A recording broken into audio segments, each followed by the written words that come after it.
Ration card வைத்திருப்பவர்களுக்கு ஒரு update வந்திருக்கு. அதாவது பிஹெச்ஹெச் மற்றும் பிஹெச்ஹெச்ஏஏஒய் இந்த 2 கார்டு வைத்திருப்பவர்களும் ஒரு முறை மட்டும் கைரேகை வைத்தால் போதும் என கவர்மெண்ட் சொல்லியிருக்கு.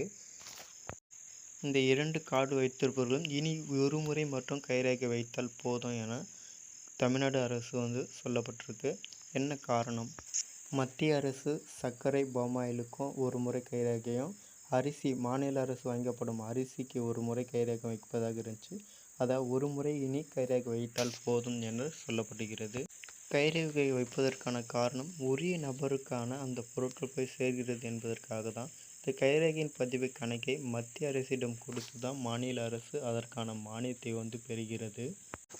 ரேஷன் கார்டில் பிஹெச்ஹெச் கார்டு அப்படின்னா என்னென்னா, தேசிய உணவு பாதுகாப்பு சட்டத்தில் NFSA கீழ் முன்னுரிமை பயணியாக அடையாளம் காணப்படும் வீடுகளுக்கு வழங்கப்படுகிறது.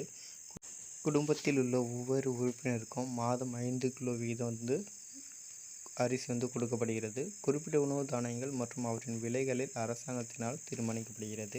இப்போ பிஹெச்ஹெச்ஏஏஒய் அப்படின்ற கார்டுக்கு அடுத்து ஏஏஒய் இந்த கார்டு வைத்திருப்பவர்கள் ஏழ்மையான குடும்பங்கள் எனவும்,